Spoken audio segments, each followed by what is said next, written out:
नमस्कार दोस्तों। आज हम देखने जाने वाले हैं प्राचीन भारत के इतिहास के 25 एमसीक्यू जो एसएससी के एग्ज़ाम के लिए इम्पोर्टेंट है। तो चलिए स्टार्ट करते हैं। जैन परंपरा के अनुसार कौन अंतिम से पूर्व तीर्थंकर माने जाते हैं? अंतिम से पूर्व बोला है, हम सभी को पता है कि टोटल जैन जैन परंपरा में टोटल 24 तीर्थंकर थे। 24वां तीर्थंकर महावीर स्वामी थे। ठीक, 24 से एक पूर्व बोला यानी 23वां बोला है, तो 23वां हम लोग का हो जाएगा पार्श्वनाथ।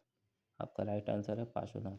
पार्श्वनाथ जो थे वो इक्ष्वाकु वंश के राजा नरेश के पुत्र थे। किसके?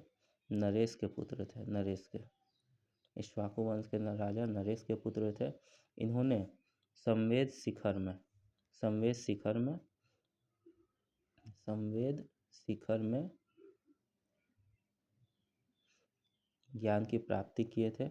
इन्होंने टोटल 84 दिनों में ज्ञान की प्राप्ति कर ली थी। इन्होंने टोटल 84 दिनों में ज्ञान की प्राप्ति कर ली थी।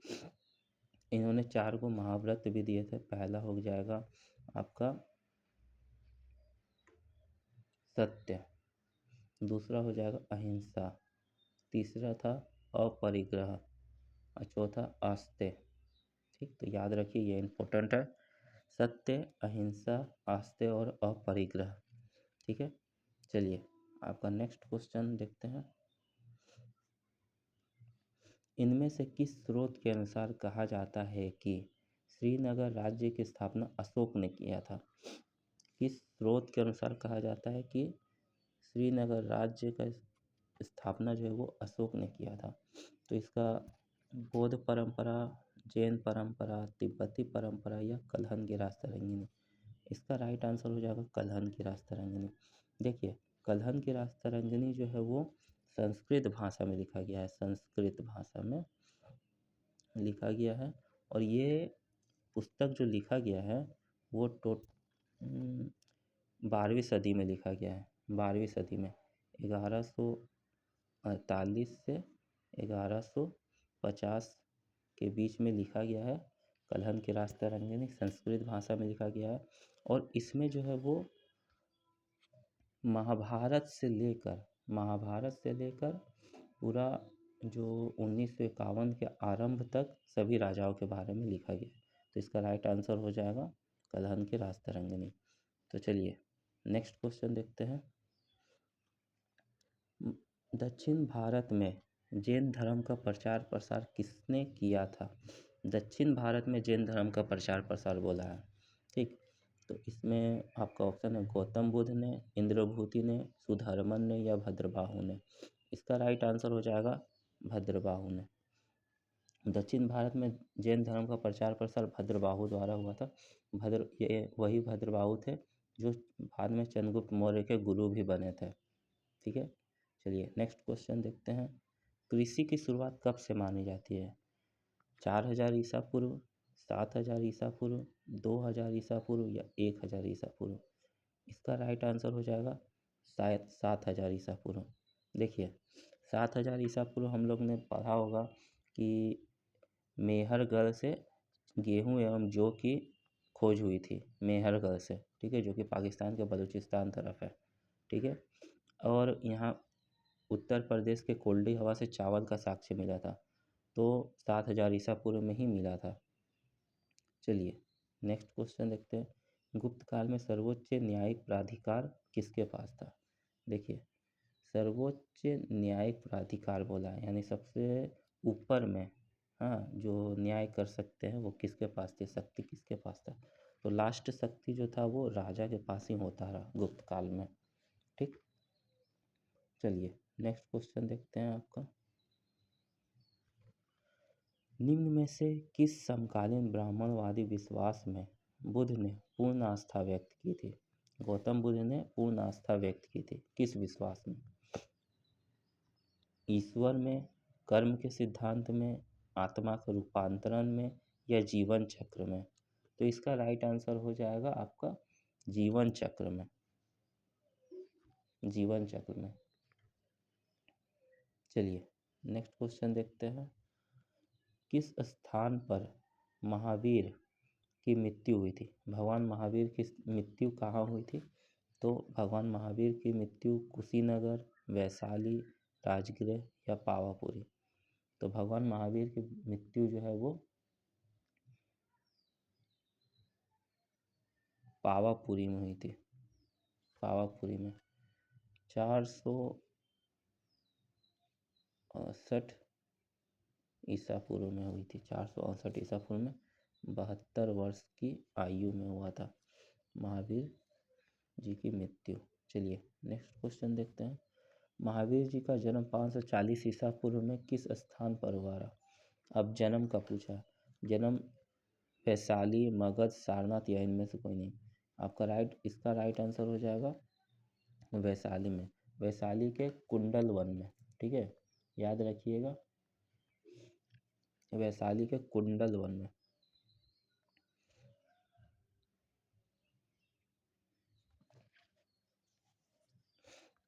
चलिए आपका नेक्स्ट क्वेश्चन देखते हैं। सांची का स्तूप का निर्माण किसने करवाया था? समुद्रगुप्त, चंद्रगुप्त, अशोक या स्कंदगुप्त ने? इसका राइट आंसर हो जाएगा अशोक ने। ठीक, सांची का स्तूप जो है वो मध्य प्रदेश राज्य में रायसेन जिला में पड़ता है। रायसेन जिला, ये भी याद रखिएगा, रायसेन जिला काफ़ी पूछा है जिला में। और नदी भी याद रखिए, बेतवा नदी के किनारे। ठीक है, बेतवा नदी, बेतवा नदी के किनारे सांची का स्तूप है। मध्य प्रदेश के रायसेन के बेतवा नदी के किनारे स्थित है सांची का स्तूप। कहाँ? सांची का स्तूप। ठीक है, इसका राइट आंसर अशोक हो जाएगा। चलिए नेक्स्ट क्वेश्चन देखते हैं आपका। कबीर किसके शिष्य थे? कबीरदास जो थे वो किसके शिष्य थे? गुरु नानक जी के, रामानुज जी के, शंकराचार्य के या रामानंद जी के? इसका राइट आंसर हो जाएगा रामानंद जी के। ठीक है, चलिए नेक्स्ट क्वेश्चन देखते हैं। पुरी में स्थित जगन्नाथ मंदिर का निर्माण किसने करवाया था? हम सबको पता है पुरी में जगन्नाथ मंदिर भगवान श्री कृष्ण को समर्पित है। तो इसका राइट आंसर क्या हुआ? इसका राइट आंसर हो जाएगा आपका अनंत वर्मन। इसका राइट आंसर हो जाएगा अनंत वर्मन। ठीक है, जगन्नाथ मंदिर का निर्माण किसने करवाया था? अनंत वर्मन ने। चलिए नेक्स्ट क्वेश्चन देखते हैं। डायनासोर कब विलुप्त हुए थे? डायनासोर कब विलुप्त हुए थे? पर्मिनियन काल, ट्राइसिक काल, जुरासिक काल या क्रिटेशियस काल? इसका डायनासोर विलुप्त हुए थे आपका क्रिटेशियस काल में। ठीक है, क्रिटेशियस काल में विलुप्त हुए थे। क्योंकि एक चीज़ और याद रखिएगा, जुरासिक काल में जो है इनका प्रभुत्व था। ठीक है, डायनासोर का प्रभुत्व काल था जुरासिक, और लुप्त हुए थे क्रिटेशियस काल में। ठीक है, चलिए नेक्स्ट क्वेश्चन देखते हैं। ऋग्वेद में किस नदी का उल्लेख नहीं है? ऋग्वेद में किस नदी का उल्लेख नहीं है? यमुना नदी का, रावी नदी का, गंगा नदी का या सरस्वती नदी का? तो इसका राइट आंसर हो जाएगा आपका रावी नदी। रावी नदी का उल्लेख नहीं है ऋग्वेद में। ठीक है, वहीं आप देखिएगा तो यमुना नदी का उल्लेख जो है वो यमुना नदी का उल्लेख आपका 3 बार किया गया है। गंगा नदी का उल्लेख 1 बार किया गया है। ठीक, और सरस्वती को महत्वपूर्ण नदी माना गया है, जिसे देवी का स्वरूप इस तरह से महत्वपूर्ण नदी में। और सिंधु नदी का उल्लेख जो है वो कई बार किया गया है। चलिए नेक्स्ट क्वेश्चन देखते हैं। निम्नलिखित में से अश्वमेध यज्ञ का आयोजन किसने करवाया था? अश्वमेध यज्ञ का आयोजन बोला है। ठीक है, अजातशत्रु, अशोक, समुद्रगुप्त या चंद्रगुप्त? इसका राइट आंसर हो जाएगा समुद्रगुप्त। चलिए नेक्स्ट क्वेश्चन देखते हैं। हैनसंग भारत में भ्रमण कब किया था? हैनसंग जो थे वो भारत भ्रमण कब किए थे? तो चंद्रगुप्त के शासनकाल में, हर्ष के शासनकाल में, अशोक के शासनकाल में या कनिष्क के शासनकाल में? इसका राइट आंसर हो जाएगा हर्षवर्धन के शासनकाल में। ठीक है, हैनसंग जो थे वो नालंदा विश्वविद्यालय के लिए पढ़ने के लिए आए थे, बौद्ध धर्म के प्रचार के लिए। इन्हें यात्रियों का राजकुमार भी कहा जाता है। एक चीज़ याद रखिएगा, हैनसंग को यात्रियों का राजकुमार भी कहा जाता है। ठीक, ये याद रखिएगा, यात्रियों का राजकुमार बहुत बार आ गया एग्जाम में। यात्रियों का राजकुमार किसे कहा जाता है? तो हैनसंग को कहा जाता है। चलिए नेक्स्ट क्वेश्चन देखते हैं। राजस्थान में स्थित पर्वतीय स्थल माउंट आबू प्रसिद्ध है, किस लिए प्रसिद्ध है? हिंदू मंदिर के लिए, जैन मंदिर के लिए, गुरुद्वारा मंदिर के लिए या बौद्ध मंदिर के लिए? तो इसका राइट आंसर हो जाएगा आपका जैन मंदिर के लिए। ठीक है, चलिए नेक्स्ट क्वेश्चन देखते हैं हम लोग। किस पाल शासक ने बौद्ध के लिए प्रसिद्ध विक्रमशिला विश्वविद्यालय बनाया था? विक्रमशिला विश्वविद्यालय किसने बनाया था? ये बहुत बार पूछा गया है क्वेश्चन।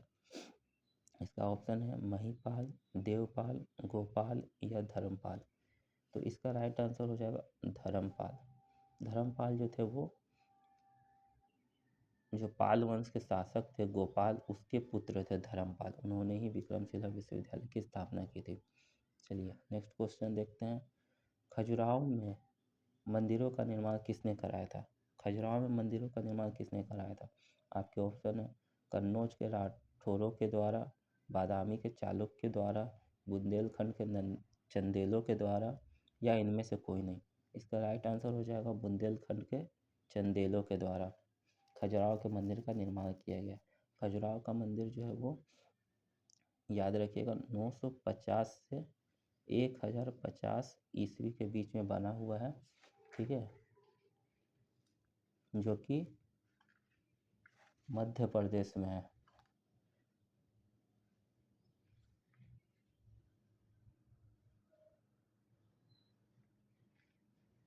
मध्य प्रदेश में खजुराहो में स्थित है। चलिए नेक्स्ट क्वेश्चन देखते हैं। चालुक्य वंश के सबसे पहले शासक कौन थे? चालुक्य वंश के सबसे पहले शासक कौन थे? विक्रमादित्य, मंगलेश, पुलकेशिन द्वितीय या पुलकेशिन प्रथम? चालुक्य वंश के पहले शासक पुलकेशिन प्रथम को माना जाता है। चलिए नेक्स्ट क्वेश्चन देखते हैं। सांची का स्तूप किस शासक ने बनाया था? अभी अभी बताया था अशोक ने बनवाया था। चलिए नेक्स्ट क्वेश्चन है। कुषाण शासक कनिष्क के राज्याभिषेक किस वर्ष में हुआ था? 178 BC, 101 AD, 58 BC या 78 AD? इसका राइट आंसर हो जाएगा 78 AD। ठीक है, चलिए नेक्स्ट क्वेश्चन देखते हैं। बुद्ध का उद्देश्य किससे संबंधित था? बुद्ध का उद्देश्य किससे संबंधित था? आत्मा संबंधित विवाद से, ब्रह्मचर्य से, धार्मिक कर्मकांड से या आचरण की शुद्धता और पवित्रता से? इसका राइट आंसर हो जाएगा आचरण की शुद्धता और पवित्रता से। बुद्ध का उद्देश्य आचरण की शुद्धता और पवित्रता से संबंधित था। चलिए नेक्स्ट क्वेश्चन देखते हैं।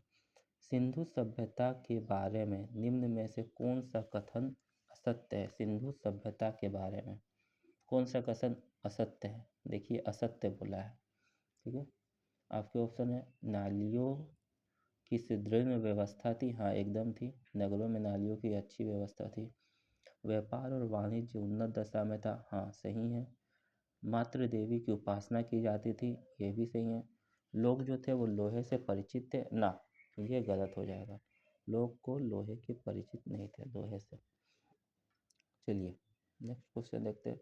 नव नालंदा महाविहार किसके लिए प्रसिद्ध है? नव नालंदा महाविहार, ये बहुत बार एसएससी के एग्जाम में पूछा जा चुका है। आपके ऑप्शन है हैनसंग स्मारक, महावीर का जन्म स्थान, पाली अनुसंधान संस्थान या संग्रह के लिए?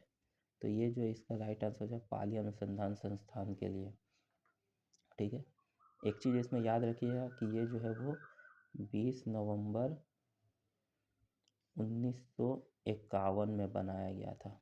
ठीक है, नव नालंदा महाविहार। चलिए आपके नेक्स्ट क्वेश्चन देखते हैं।